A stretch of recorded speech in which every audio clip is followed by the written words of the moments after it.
Hi, you're listening to MEnbar, the podcast of the Middle East Council on Global Affairs. I'm your host, Marc Owen Jones. And today, we're really lucky to be joined by Sanam Vakil, who's the director of the Middle East and North Africa program at Chatham House. And today, we're going to be talking about Israel's strikes on Iran over the summer, the impact on Iran's nuclear program, and the ramifications of this for the region. Sanam, it's great to have you here. Welcome to MEnbar. Thank you for having me. It's a great pleasure to be with you. Well, you're the expert on this. Let's kick off with a sort of broad question. How do you assess the sort of impact of Israel's strikes on Iran? And maybe talk us through how they damaged its nuclear program, how it impacted on the leadership, those kind of things. Sure. I mean, we can start with this sort of drone's eye view of the situation. Appropriate metaphor. Yeah. Certainly, I think the war has had huge impact inside Iran and across the region. I think it's also quite early to do a full assessment of the various landscapes. But let me try to give it a bit of a start. I mean, I think above all, what's really clear is that Israel has deeply penetrated the Iranian system. Yeah. This war really showcased the intelligence challenges, to put it lightly, that the Islamic Republic faces, that certainly are not just at low levels, but deep within the system, within the Iranian deep state, if you will. So I think that is, to me, the biggest impact for the Iranians.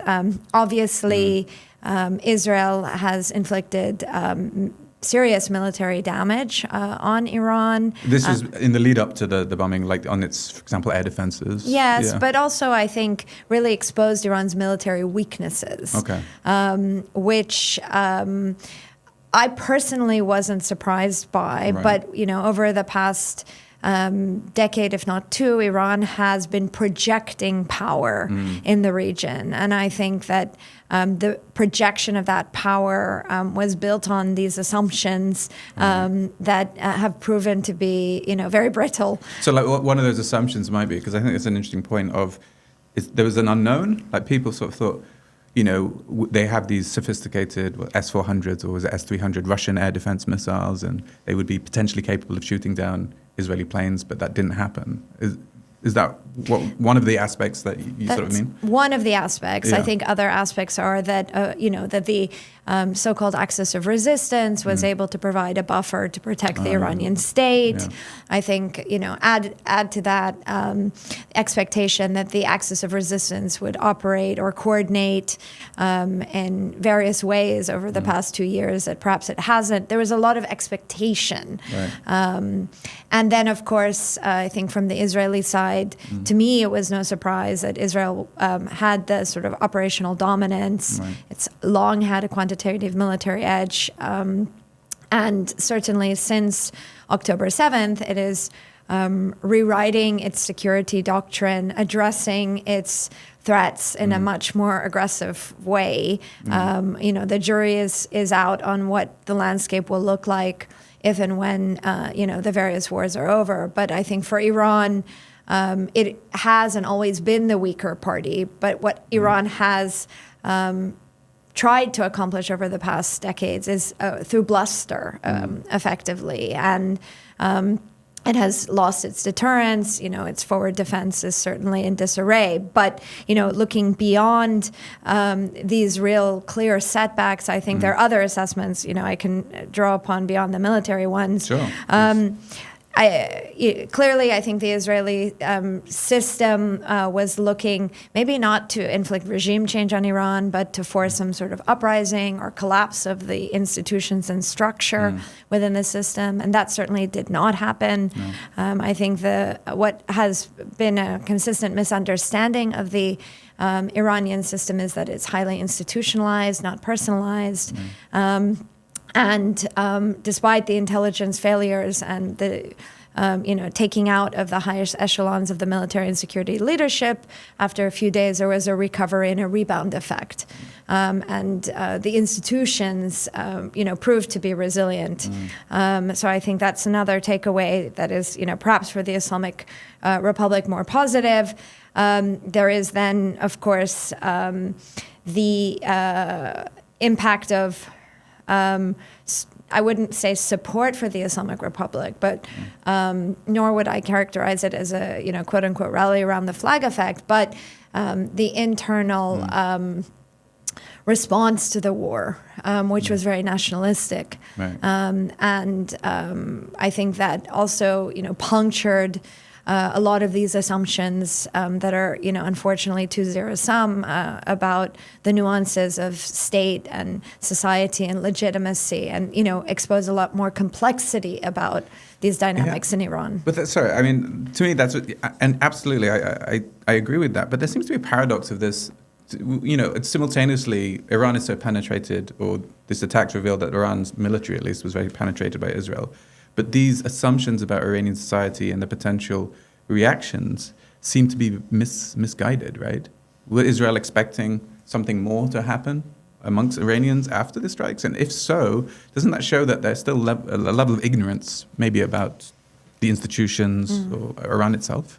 I think that it's not that Israel just expected something to happen after the strikes. During the strikes, I think that's what was so surprising. The assumption that the gap and the cleavages in Iranian society are so wide, the dissatisfaction is so vast that under, the barrage of missiles that people would try to unseat a deeply institutionalized system. I think that was, as you've said, really reflective of perhaps the misunderstanding of Iran that exists in Israel. I think, perhaps the assessments among the politicians have been wrong. I think that the Israeli intelligence establishment is relatively sober in its analysis. But, when politicians get hold of a lot of that analysis, they make it what you want and what they will. And this misinterpretation, I think, has been building since the September 2022 Women Life Freedom protests that took Iran, where certainly those were very powerful protests. But I think that in Israel or in other capitals, those were seen to be breaking points for the system. And in fact, actually, that wasn't the case. Over time, the political establishment, the security establishment reasserted itself, and Iran continues to do that, obviously at the expense of its own people. Right. There's been reports of being a lot of repression after the June attacks. Is that true? And we're seeing an increase in, for example, arrests of political opposition? As I understand it, yes, it's true. There has been, of course, a mass push to excise Afghans from the Iranian population. There's been pressure on a lot of Iranian minority communities across the country. I think certainly it comes as no surprise to me that a system that has been so deeply penetrated would not use this moment to try to close these holes and these gaps.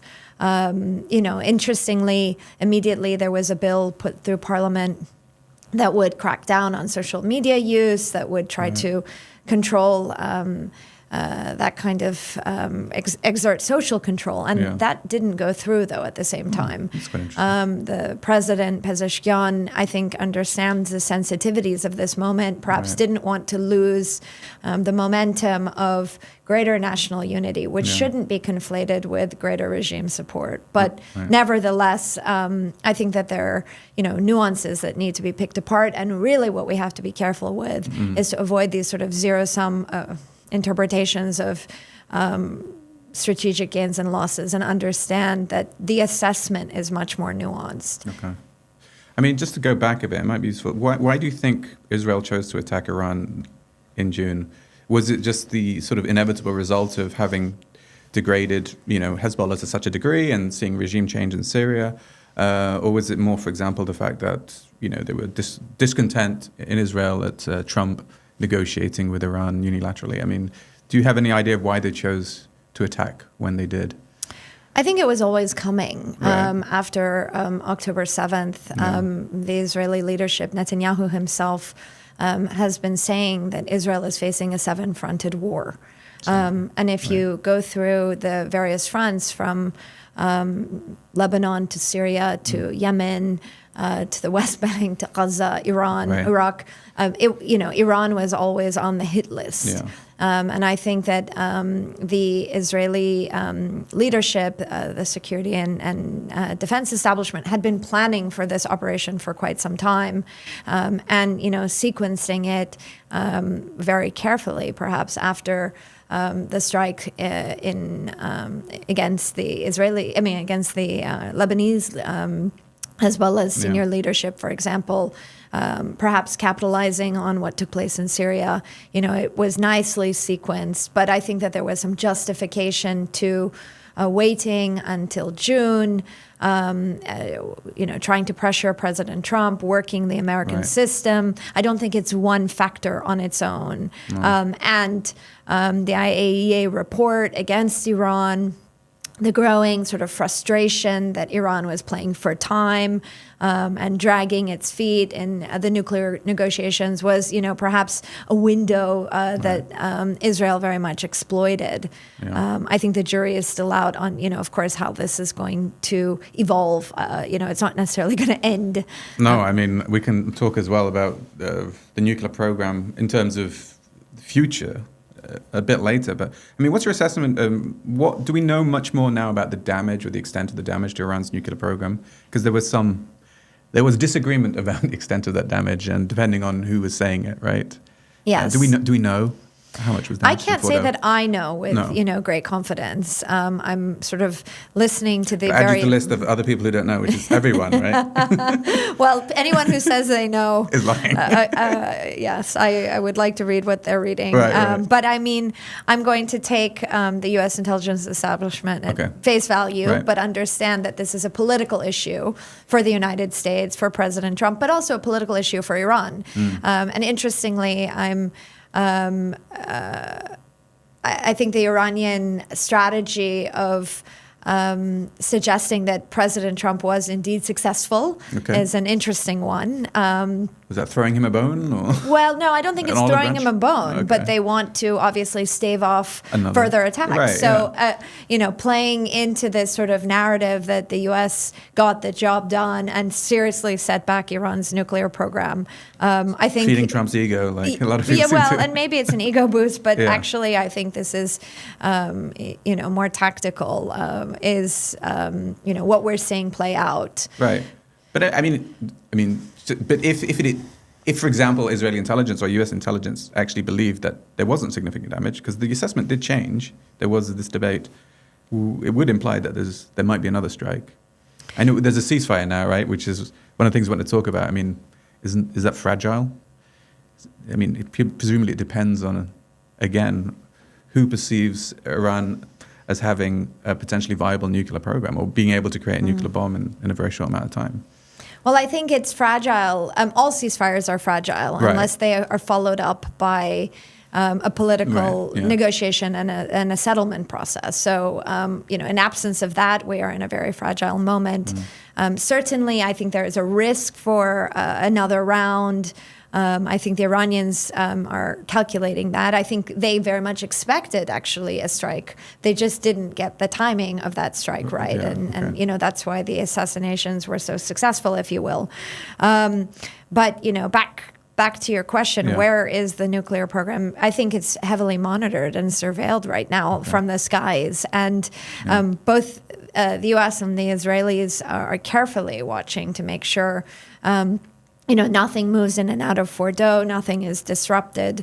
And Iran at the same time is carefully guarding those facilities and access to those facilities in order to maintain ambiguity, but also, to gain some leverage, what limited leverage it might have right now.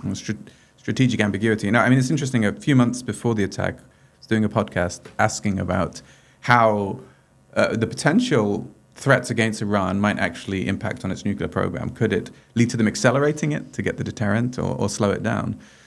Despite the monitoring, despite the surveillance, do you think the thinking is to try and accelerate the program? Or is it to look for another sort of off-ramp and perhaps convincing the international community that they only want to use nuclear development for civil energy? I mean, what do you think the strategy is going to be? Well, I don't think that there is yet a consensus on a strategy. I mean, the system right now, still remains hostage, if you will, to Ali Khamenei's nuclear fatwa. And while that, remains and holds the system together, I don't think that it's going to move to weaponize per se. So, not being a nuclear expert by any means, that weaponization process or that breakout process is, again, not easy to achieve under surveillance and monitoring from the skies.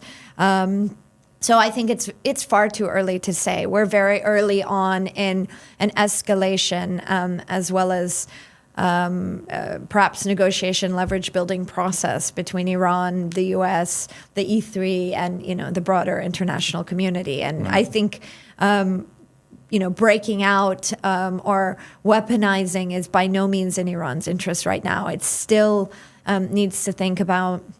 Certainly, it needs to reestablish deterrence. It's primarily motivated by the system's security and its stability.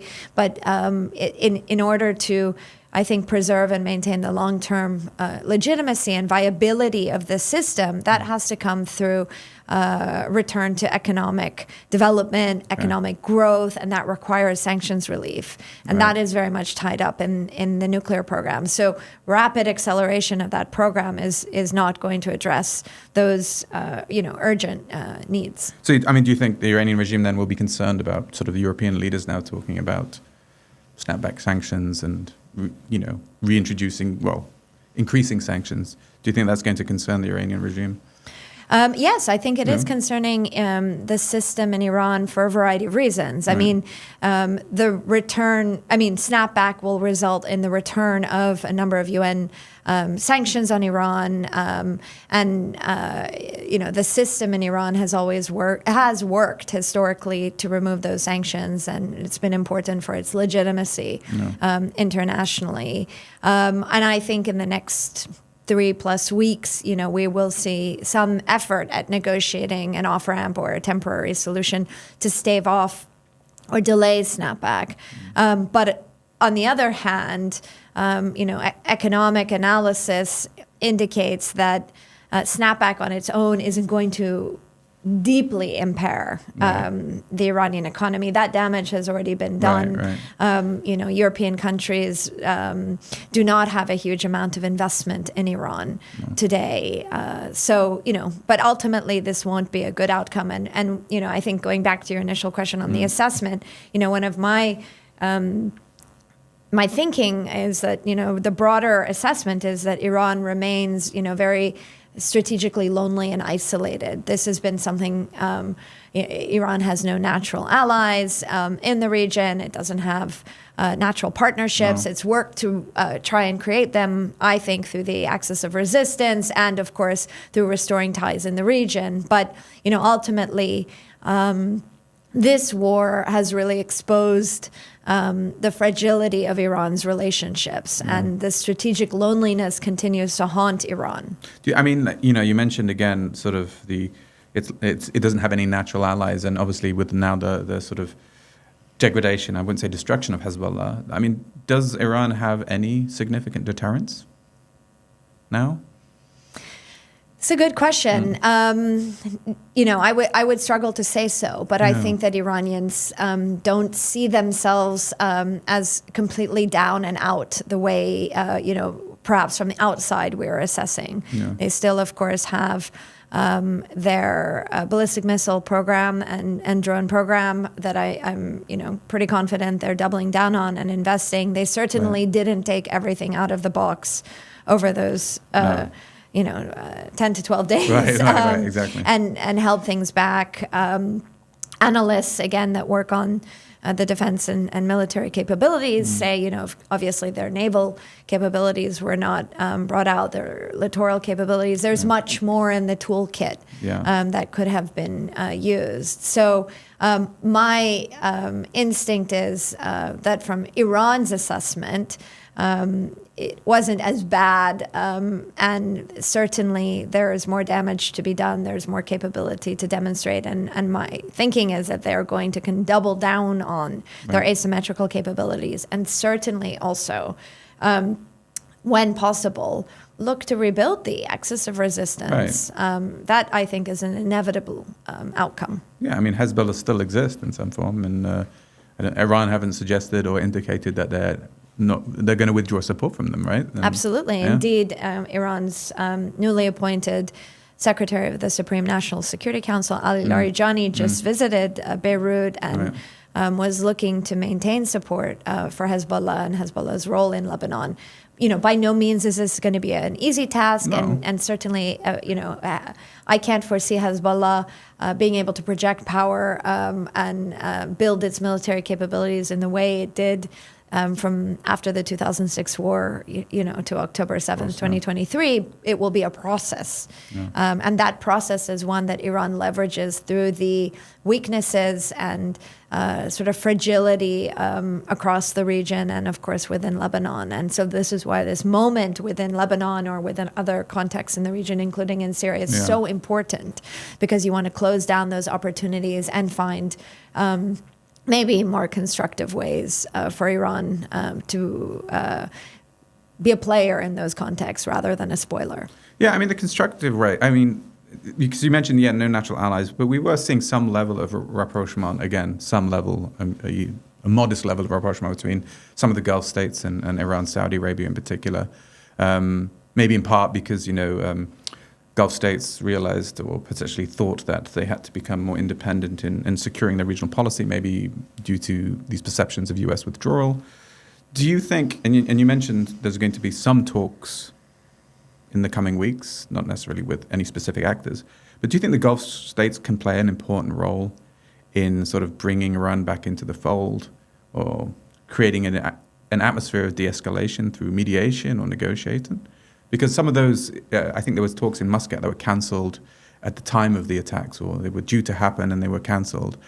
Is there anything back on the table that suggests a Gulf role in any of this mediation with Iran? So I think the Gulf states that are by no means monolithic or contiguous in any way are in a very difficult position. They've been working to balance twin normalizations, but that of Israel and that of Iran. And, neither are necessarily progressing in equal weight but they're fragile, I think, on both sides. I think that there's been a greater degree of pragmatism around the Iran-GCC normalization track. There's been more progress on the one hand, diplomatically.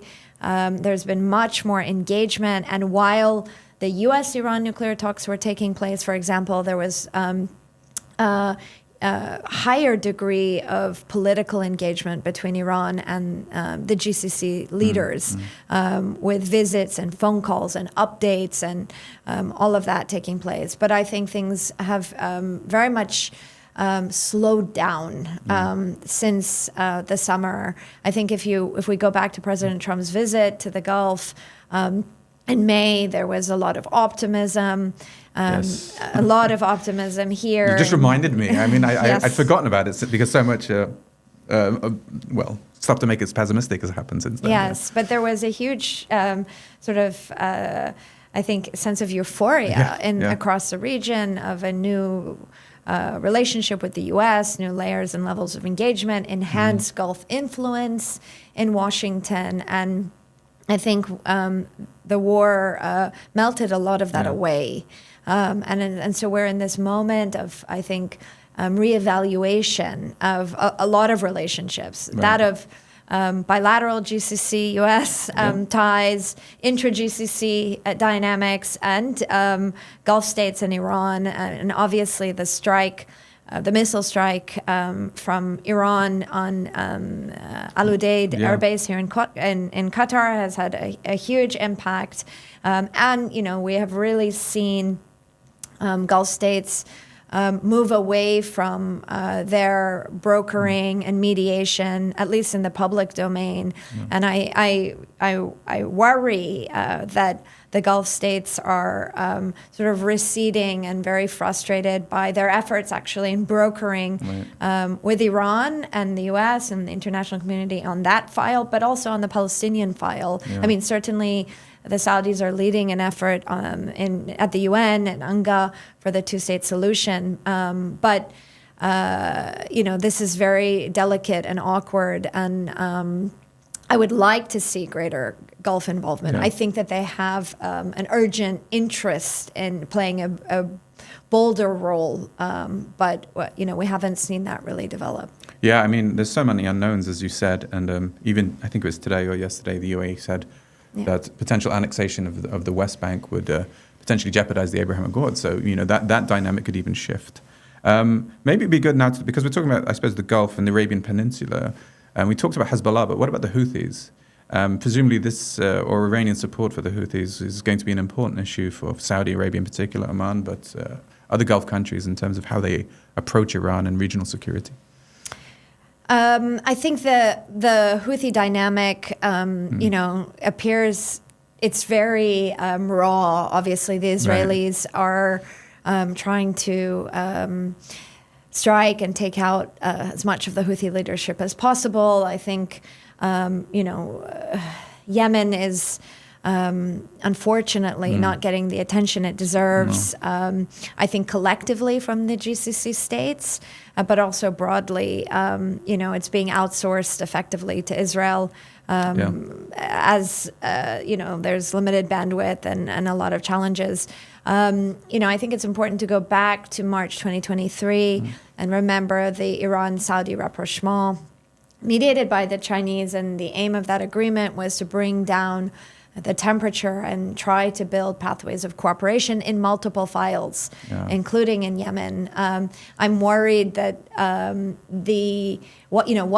normalization and de-escalation continues between Iran and Saudi Arabia, there hasn't been a huge amount of progress at the same time. It's a bit frozen, and not because of inertia, but really because it's hard to move the dial on the Yemen file or the Lebanon file or the nuclear file in the context of the broader international landscape. So, I think... When it's amazing what changed as well between March 2023 and now in the region, right? Absolutely. So if there was a direction of travel then, it was disrupted after October the 7th very quickly. I think that, Gulf states are certainly, at least quietly, trying to evaluate what a Trump presidency or a second Trump presidency really means for them, for their relationships with the United States. And, it's on the one, May was very positive, June was less positive. And so, the dust hasn't quite settled there. And so trying to navigate those dynamics bilaterally, I think is the way forward for now, and that's going to be at a challenge for broader regional security and Iran relationships. Yeah, I mean, we talked about the Trump presidency. It matters, right? What happens in the U.S. matters everywhere, and certainly matters in the Gulf. And we've got, let's say, in theory, 3 more years of Donald Trump as president, or the current administration. I mean, obviously, we hate predicting. No one likes to predicting, but what do you see happening in the next 1 to 2 years, right? I mean, it's a general question, but feel free to interpret it as you will in terms of, what's the likely scenario in terms of, Iran's nuclear program and nuclear non-proliferation, non-state actors. How do you see the kind of region unfolding in the next 1 to 2 years? Please interpret that as you see fit, right? I mean, I don't think that... analysts are particularly good at predicting. Otherwise, podcast hosts are good at asking, though. Right. And I apologize. So, I don't have a crystal ball by any means. I can barely say what's going to happen next week at this point. I don't know what I'm having for dinner. I would just say that I certainly think that the regional landscape is much more competitive than is presented. Israel has military dominance, but it remains very isolated, and as you just pointed out, normalization appears to be rolling back. This idea of Israeli integration and IMEC, the Middle East corridor, bringing Israel in, isn't moving forward. Israel's activities in the West Bank and Gaza are, I think, alienating Israel internationally. It's no surprise. So, amidst that, there are more assertive players: Saudi Arabia, Turkey, and I wouldn't count Iran out either. Right. These countries are looking to be more influential in supporting governance reform in Lebanon, for example. The Saudis more, let's be specific, not necessarily the Iranians. In Syria, I think this is going to be a very important opportunity, obviously for the Syrian people, but, more broadly for regional competition. What happens in Syria and how international actors, regional actors compete or cooperate will be very important to watch. So I see these dynamics very much in flux and will continue for the next number of months, if not years. I don't see the order as completely being disrupted. Right. I don't see the borders as completely collapsing. I think that we're in the midst of a changing balance of power in the Middle East. And, there are more players that will be relevant. And here, it'll be important to watch how Iran establishes deterrence, how Iran tries to rebuild the axis of resistance, and, how the region responds itself. I think Iran is certainly going to undergo also a period of change internally that I can't, anticipate what it's going to look like, but that's certainly on the horizon. And then, very obviously, you can look at the prospect of political change in Israel as also being something that will certainly come in elections in 2026. 2026, yeah, okay. Yeah, that's next year. So, Iran's in a state of flux, but you don't necessarily see it as down and out. It's down, but it's not out. It's not out, right? Yeah, absolutely. Sanam, I'm conscious of time, but is there anything you'd like to add that you haven't said that you think our listeners would like to hear? Well, I think we've covered a lot of ground. What I would say is that, we're talking about states in the region, and we're taking a very realist approach of regional competition. But ultimately, behind these states and behind these systems are people. And popular grievances and popular demands, I think, still remain unaddressed across many states in the region. I think governance reform is a broader regional challenge. Economic challenges remain very much there. And I would just add to the mix, not to completely depress us all, but climate change is a hard security dynamic in the region that, if left to continuously fester, will just exacerbate a lot of these trends that we're talking about.